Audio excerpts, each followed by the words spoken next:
आदाब। JKS news के उर्दू खबरनामे में आपका खैर मकदम। मैं हूं आपके साथ आलम खान हगला। खबरों पर आगे बढ़ने से कबल आइए नजर डालते हैं इस वक्त के हेडलाइंस पर। वज़ीर-ए-आज़म नरेंद्र मोदी ने डोडा में बड़ी अवामी रैली से किया खिताब। नेशनल कॉन्फ्रेंस कांग्रेस और पीडीपी को खानदानी राज के लिए बनाया तनकीद का निशाना।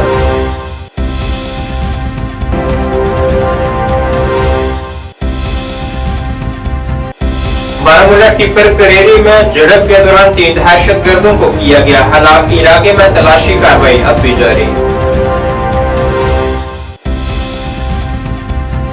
किश्तवाड़ झड़प में 2 फौजी जवानों की शहादत की मज़म्मत में कई सियासी व समाजी तंजीमों ने किया एहतजाज। हुकूमत से पाकिस्तान के खिलाफ सख्त कार्रवाई का किया गया मुतालबा।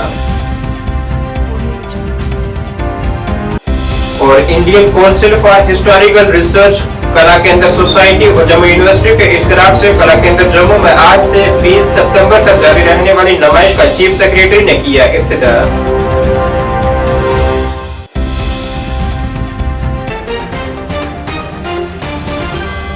अब खबरें तफसील से। जम्मू कश्मीर में असेंबली इंतखाबात के सिलसिले में बीजेपी की इंतखाबी मुहिम को तेज करने के मकसद से आज वज़ीर-ए-आज़म नरेंद्र मोदी ने डोडा जिले में एक बड़ी अवामी रैली से खिताब किया है। अपने खिताब में उन्होंने कहा है कि 2014 में मरकज में इक्तदार में आने के फौरन बाद हमने जम्मू कश्मीर में नौजवान क़यादत को तैयार करने पर तवज्जो मरकूज की। उन्होंने कांग्रेस, पीडीपी और एनसी की मज़म्मत करते हुए कहा है कि इन खानदानों ने जम्मू कश्मीर को तबाह किया है। उन्होंने कहा है कि जम्मू कश्मीर में दहशतगर्दी आखिरी सांस ले रही है। जनाब मोदी ने कहा है कि इस बार जम्मू कश्मीर में इलेक्शन अपने मुस्तकबिल का तयन करने के लिए बहुत अहम है। उन्होंने मजीद कहा है कि मरकज में बीजेपी के इक्तदार में आने के बाद पहली बार यहां 3 सतही पंचायती इंतखाबात करवाए गए। उन्होंने कहा है कि जम्मू कश्मीर सियाहत को फरोग देने के लिए बेमिसाल पहल की गई है। उन्होंने मजीद कहा है कि बहुत जल्द कश्मीर को रेल राब्ते से जोड़ा जाएगा। ये सालों साल चले आतंक के खून खराबे के उस दौर की गवाह रही है। आप याद करिए वो समय जब दिन ढलते ही यहां अघोषित कर्फ्यू लग जाता था, सारी दुकानदारी ठप, सारा कामकाज ठप। हालत ये थी कि तब कांग्रेस सरकार के, केंद्र सरकार के गृह मंत्री तक लाल चौक जाने से डरते थे। साथियों, जम्मू कश्मीर में आतंकवाद अब अपनी अंतिम सांसें गिन रहा है।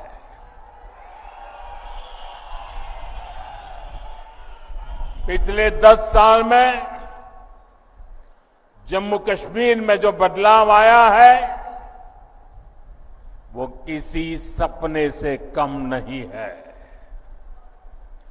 जो पत्थर पहले पुलिस और फौज पर फेंकने के लिए उठते थे, उन पत्थरों से नया जम्मू कश्मीर बन रहा है।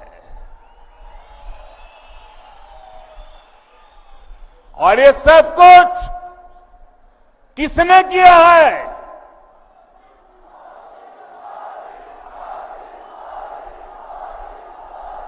किसने किया है? किसने किया है?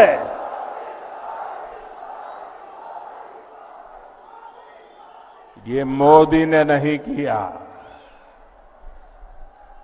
ये जम्मू कश्मीर के डोडा के आप लोगों ने किया है।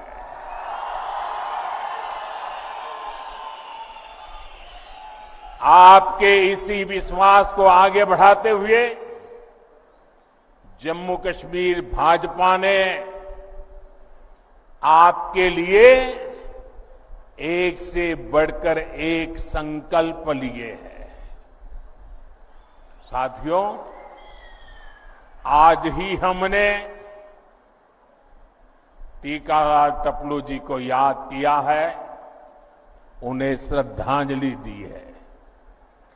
3 दशक से ज्यादा हो गए इसी दिन बारामूला जिले के टिप्पर करेरी इलाके में जारी तसादम में 3 दहशतगर्दों को हलाक कर दिया गया है। Inspector general of police Kashmir VK Baridi ने इसके मुतल्लिक तस्दीक की है। हलाक किए गए दहशतगर्दों की शनाख्त की जा रही है। दहशतगर्दों की मौजूदगी से मुतल्लिक मखसूस इत्तला के बाद ऑपरेशन शुरू किया गया था। यहाँ मौजूद दहशतगर्दों ने सिक्योरिटी फोर्सेज पर गोलीबारी शुरू कर दी। सिक्योरिटी फोर्सेज की जवाबी कार्रवाई में 3 दहशतगर्दों को हलाक कर दिया गया। पेड़ और सीजीआई शीट के बीच में चला गया है, वो तेरी तरफ से उस पे फायर नहीं डाला जाएगा। जामवाल सीजीआई शीट की सीध में उसको फायर कर सकता है और एकदम सीजीआई शीट के साथ चिपक के जो नाली में लेट के फायर करेगा उसका फायर उस तक पहुंच सकता है, ऊपर से उस पे फायर नहीं जाएगा वो।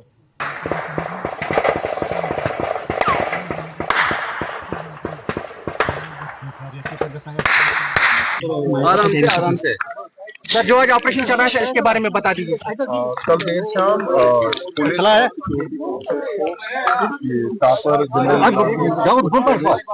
मूवमेंट की इतला मिली थी, तो उसी सिलसिले में इस एरिया में जो है सर्च ऑपरेशन जारी किया गया और इस इलाके का हिसार किया गया। हिसार के दौरान जब सिक्योरिटी फोर्सेज आगे बढ़ रहे थे तो उनके अंदर से शदीद तौर पे गोलीबारी हुई और उसके बाद एक ऑपरेशन जो है यहाँ पे एनकाउंटर जो है वो स्टार्ट हो गया। तो सिक्योरिटी फोर्सेज ने इलाके का हिसार चला हुआ और ऑपरेशन अभी भी जारी है। तो कोई क्या प्लानिंग कर रहे थे या कोई अटैक की प्लानिंग ऐसा कुछ? अभी इसमें कुछ बॉडी साइट हो रही है क्योंकि ये ऑपरेशन मुकम्मल नहीं है और कुछ जो है टेक्निकल और ऑपरेशनल जो मैटर्स होते हैं वो पुरस्कार रहते हैं। जब ये ऑपरेशन कंक्लूड हो जाएगा तो बाकी तफसीलात जो है आपसे साझा। भाई साहब, क्या कोई प्लानिंग हो रही थी किसी जगह अटैक करने की? क्योंकि ये समझा जा रहा है सिक्योरिटी फोर्स को इनपुट्स मिल रहे थे, क्या है डिटेल? अभी जो ये ऑपरेशन है जाहिर सी बात है सिक्योरिटी फोर्सेस को इनपुट थे इनकी मूवमेंट का, बाकी जो है वो तफ्तीश का मौजू है, वो बाद में आपको उस चीज को वादे किया जाएगा। अभी ये बहुत प्री मैच्योर है यहाँ पे। हाँ, बस इतना इतला था कि यहाँ पे इनका मूवमेंट था और सुरक्षा बलों ने इस एरिया का जो हिसार करते हुए उनको ट्रेस डाउन करे थे। इसी असना में ये एनकाउंटर शुरू। किश्तवाड़ जिले में गुज़श्ता शाम झड़प में शहीद हुए फौजी जवानों की मुज़म्मत में राष्ट्रीय बजरंग दल ने आज जम्मू में एक एहतजाज किया है। एहतजाज की क़यादत करते हुए राष्ट्रीय बजरंग दल के सदर राकेश बजरंगी का कहना था कि एक लंबे अरसे से यहाँ पाकिस्तान की हिमायत याफ्ता दहशतगर्द सिक्योरिटी एहलकारों पर हमला कर रहे हैं और यहाँ की कुछ सियासी जमातें भी पाकिस्तान से बातचीत की वकालत कर रही हैं, जिन्हें भी जवाब देने का वक्त आ चुका है। उन्होंने मरकज से अपील की है कि पाकिस्तान के खिलाफ सख्त कार्रवाई की जाए ताकि यहाँ इस तरह की शहादतों को रोका जा सके।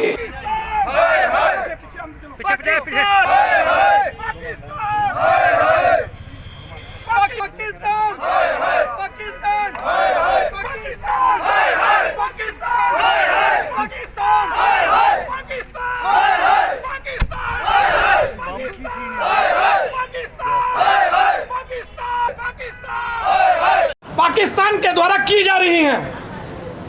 पिछले 2-3 महीने से लगातार वहां पर कभी सेना, कभी पुलिस, कभी पैरामिलिट्री फोर्सेस को जो है वो टारगेट किया जा रहा है। हम केंद्र सरकार से मांग करते हैं कि इस पाकिस्तान को सबक सिखाने का काम जो है वो जल्द से जल्द किया जाए। इन आतंकवादियों के हौसले यहाँ के नेताओं की वजह से भी जो है वो बढ़ रहे हैं। जिस प्रकार के यहाँ के नेताओं के पॉलिटिकल पार्टियों के मैनिफेस्टो हैं जो पाकिस्तान के और आतंकवादियों को कहीं ना कहीं बढ़ावा देते हैं, जो लोग आतंकवादी गतिविधियों में जेल में बंद हैं उनको छोड़ने के लिए मैनिफेस्टो में रखा जा रहा है। उनको मैनिफेस्टो इस प्रकार का निकाला जा रहा है, पाकिस्तान से बातचीत करने के लिए कहा जा रहा है। इस प्रकार के मैनिफेस्टो अगर आएंगे तो आतंकवादियों के मंसूबे जो है वो बढ़ेंगे, वो बार बार इस प्रकार की घटनाएं करेंगे। हम केंद्र सरकार से मांग करते हैं कि पाकिस्तान से पहले ऐसे देशद्रोही पार्टी उनके नेताओं के ऊपर जल्द से जल्द कार्रवाई की जाए और इनको जेल की सलाखों के पीछे पहुंचाने का काम जो है वो किया जाए। केंद्र सरकार को यह भी सोचना चाहिए कि जो हमारे सैनिक शहीद हुए हैं इनका खून का बदला खून से लिया जाए। अगर हमारे 2 जवान शहीद हुए हैं तो पाकिस्तान के 200 आतंकवादी, 200 सैनिक जो हैं उनको मौत के घाट उतारा जाए, तभी ये जो है बदलाव पूरा होगा और पाकिस्तान के अंदर घुसकर उसको सबक सिखाने का काम जो है वो किया जाए। हमारी सेना को आदेश दिए जाए, बॉर्डर, हमारी सेना बॉर्डर क्रॉस करे और पाकिस्तान के अंदर घुसकर पाकिस्तान की सेना को मुंह तोड़ जवाब देने का काम जो है हमारी सेना करे। इस प्रकार के आदेश केंद्र सरकार ने अब जल्द से जल्द देने चाहिए। जिला किश्तवाड़ में गुज़श्ता शाम एक झड़प में 2 फौजी जवानों की शहादत और 2 दीगर की जख्मियों की मुज़म्मत में आज बीएसपी कारकुनान की जानिब से बिशना सिलहड़ में एक एहतजाज किया गया। एहतजाज की क़यादत करते हुए बीएसपी लीडर तिलक राज ने कहा है कि पाकिस्तान को यहाँ का पुरअमन माहौल रास नहीं आ रहा और वो यहाँ रोज बरोज इस तरह के नापाक अज़ाइम को अंजाम दे रहा है। उन्होंने मरकज से अपील की है कि पाकिस्तान के खिलाफ सख्त कार्रवाई की जाए। पाकिस्तान मुर्दाबाद, पाकिस्तान मुर्दाबाद, पाकिस्तान मुर्दाबाद, पाकिस्तान मुर्दाबाद, पाकिस्तान मुर्दाबाद, पाकिस्तान मुर्दाबाद, पाकिस्तान मुर्दाबाद। आज हमने ये प्रोटेस्ट पाकिस्तान के खिलाफ किया है कि हमारे सैनिक जो हाय दिन रोज शहीद हो रहे हैं और पाकिस्तान नहीं सुधरा जा रहा है। और आज हम केंद्र सरकार को ये कहेंगे कि पाकिस्तान को मुंह तोड़ जवाब देने का समय आ गया है, इसको फौरन जवाब दिया जाए, क्योंकि वो जम्मू कश्मीर में हो रही है इलेक्शन में खलल डालने की कोशिश कर रहा है और हमारे जवानों की शहादत ले रहा है। और इसलिए हम केंद्र जो इलेक्शन कमीशन ऑफ इंडिया है उसकी सराहना करते हैं कि इस माहौल के दौरान वो इलेक्शन करवा रहे हैं। ये बहुत सराहनीय काम है। जय भीम, जय Bharat. Indian council for historical research कला केंद्र सोसाइटी और जम्मू यूनिवर्सिटी के इश्तराक से कला केंद्र जम्मू में आज से 20 सितंबर तक जारी रहने वाली 7 रोज़ा नुमाइश का आगाज हुआ है, जिसका इफ्तिताह चीफ सेक्रेटरी अतल डुल्लू ने किया है। इस मौके पर उनके हमरा महकमा सकाफत के प्रिंसिपल सेक्रेटरी सुरेश कुमार गुप्ता और जम्मू यूनिवर्सिटी के वाइस चांसलर प्रोफेसर उमेश राय और दीगर शख्सियात मौजूद रहीं। इस नुमाइश की वसादत से जम्मू कश्मीर और लद्दाख की तारीख से मुतल्लिक जानकारी फराहम की जा रही है।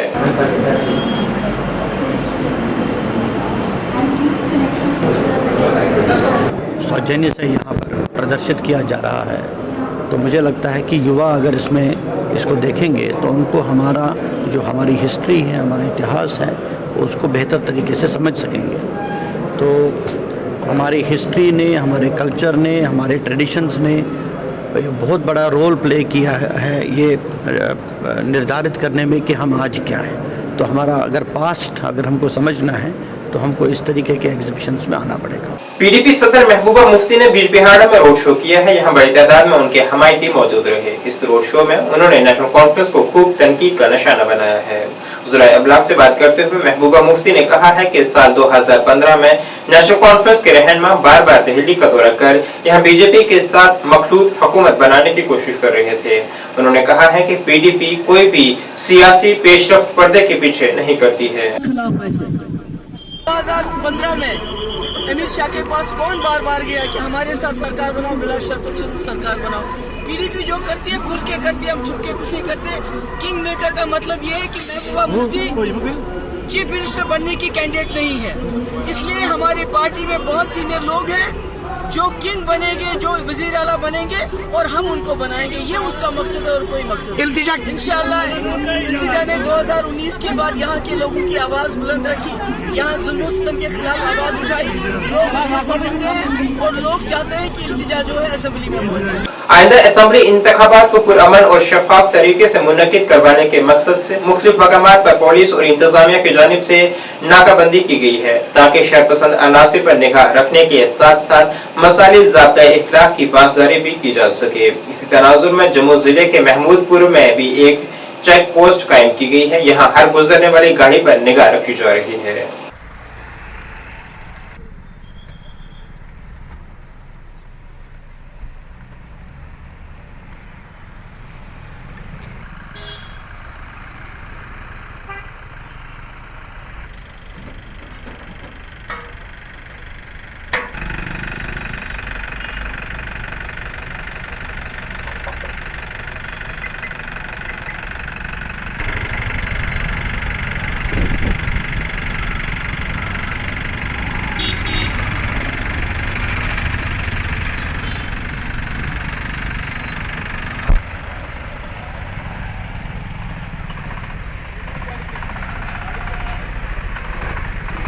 पीपल्स डेमोक्रेटिक पार्टी ने आज जिला बानीपुरा के इलाका काऊपुरा शादीपुरा में वर्कर्स मीटिंग का इनेकाद किया है, जिसमें दर्जनों कारकुनान ने मीटिंग में शरीक हुए हैं।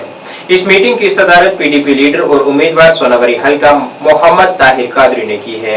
इजलास के दौरान मुख्तलिफ सियासी जमातों से वाबस्ता कई सरकर्दा कारकुनान ने पार्टी रहनुमा मोहम्मद ताहिर कादरी की मौजूदगी में पीपल्स डेमोक्रेटिक पार्टी में शमूलियत इख्तियार की है। मोहम्मद ताहिर कादरी ने सहाफियों से गुफ्तगू करते हुए इंजीनियर रशीद के बारे में तशवीश का इजहार करते हुए कहा है कि वो हमेशा पीपल्स डेमोक्रेटिक पार्टी को निशाना बनाते रहे हैं। क्योंकि वो पिछले 5.5 साल से जेल में थे, जब से वो जेल से छूटे हैं तो हर किसी को ये महसूस हो रहा है कि वो यहाँ के लोगों की तजलील करने की कोशिश कर रहा है। ख़ास तौर पर उसने जिस तरीके से हमारी पार्टी प्रेसिडेंट मोहतरमा महबूबा मुफ्ती साहिबा के ख़िलाफ़ जिस तरीके से बड़ी बेअदबी के साथ उन्होंने बात की है, मैं उसकी मजम्मत करता हूँ। इंजीनियर रशीद साहब को याद होना चाहिए कि पार्लियामेंट इलेक्शन में उनका जो नारा था वो यही था कि हक हमारा राय शुमारी, और आज सिर्फ 2-3 महीनों के बाद जब उन्होंने अपना इलेक्शन मैनिफेस्टो जारी किया है उसमें उसका कोई जिक्र नहीं है। इंजीनियर रशीद साहब पिछले 10 साल से ये इस बात को लेकर चिल्ला रहे थे कि मैं ख़ानदानी राज के ख़िलाफ़ हूँ।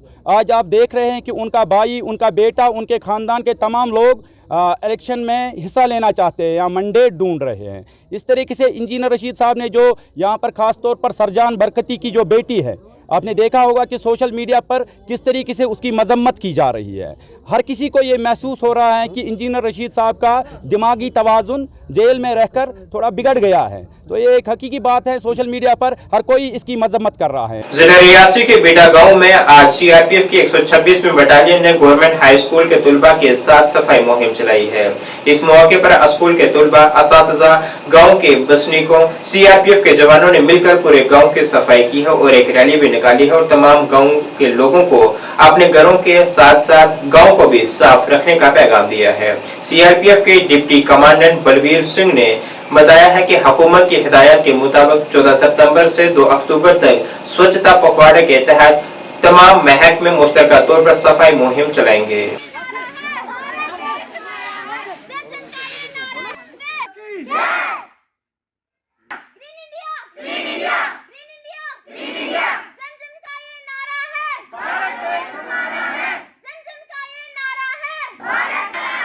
भारत सरकार द्वारा स्वच्छ भारत मिशन का बहुत दिनों से पहले ही इसका अभियान का आगाज किया। इसी क्रम में अभी वर्तमान में चौथा चरण चल रहा है, जिसमें पूरे भारतवर्ष के अंदर सभी विभागों के सहयोग से भारत सरकार द्वारा स्वच्छ भारत मिशन का बहुत दिनों से पहले ही इसका अभियान का आगाज किया। इसी क्रम में अभी वर्तमान में चौथा चरण चल रहा है, जिसमें पूरे भारतवर्ष के अंदर सभी विभागों के सहयोग से एवं आम जनता को जागरूक करके स्वच्छ भारत मिशन को सफल बनाना है। इस योजना के अंतर्गत आज हम बिड्डा गवर्नमेंट हाई सेकेंडरी स्कूल में आए और बिड्डा पंचायत में, और बीडा के जो ग्रामवासी थे, सबसे पहले हमने उन सभी को जो है इसकी स्वच्छ भारत अभियान का जो सफल करने का मूल मंत्र है उसकी शपथ दिलाई। उसके उपरांत हम जो है सभी के सहयोग से एक रैली का आयोजन किया और रैली जो है वो पूरे बीडा गांव से गुजरती हुई गांव वासियों को इसको एक संदेश देते हुए कि आप सभी जो है इस मुहिम में जुड़े, और उस रैली का समापन के उपरांत आज हम दोबारा एक जगह इकट्ठे हुए एक्टिविटीज़ को एग्जीक्यूट करवाने के लिए। But cordial thanks to 126 battalion of CRPF कि इन्होंने हमारा इसमें सहयोग किया, ये हमारे साथ आए, ये इनिशिएटिव लिया। और इनिशिएटिव था कि यहाँ बिड्डा गांव के जितने भी ग्रामीण हैं, department of rural development and department of rural development जो है वो नोडल एजेंसी है रूरल सैनिटेशन के जितने भी एक्टिविटीज़ हैं उसको एग्जीक्यूट करवाने के लिए। But cordial thanks to 126 battalion of CRPF कि इन्होंने हमारा इसमें सहयोग किया, ये हमारे साथ आए। सिख प्रोग्रेसिव फ्रंट के सदर सरदार बलविंदर सिंह ने बीजेपी की जानिब से पेश किए गए मंशूर पर सवाल उठाते हुए कहा है कि 45 सफ़हात पर मुश्तमिल संकल्प पत्र में सिख तबके का कहीं कोई जिक्र नहीं किया गया है। उन्होंने कहा है कि बीजेपी जम्मू कश्मीर में 2015 से बिलावास्ता और बिलवास्ता तौर पर हुकूमत में है, मगर सिख तबके से मुसलसल ज्यादतियां हो रही हैं। उन्होंने पंजाबी जुबान को सरकारी जुबानों के बिल से बाहर निकालने, दीगर तबकों की तरह सिख तबके को सियासी तखसास न मिलने जैसे मामला को भी उजागर किया है। 15 से यहाँ पर इनकी सरकार चल रही है।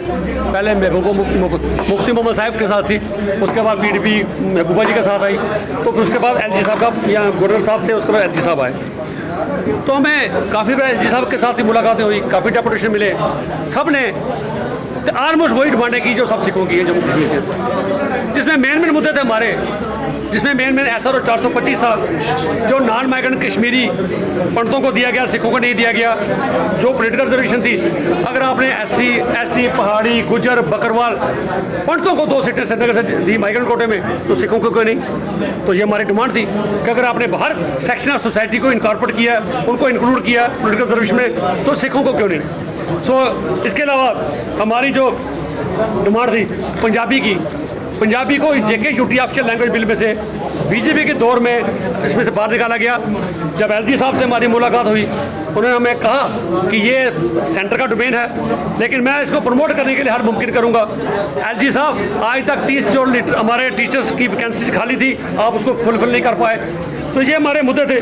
उसके बाद नेशनल माइनॉरिटी कमीशन की सेटिंग यहाँ पर करनी, उसके बाद 1918 राइट्स के जो लोग थे उनको एक्स ग्रेशिया देना था एट पार जो हिंदुस्तान की बाकी रियासतों में दिया जाता, वो आपने नहीं दिया।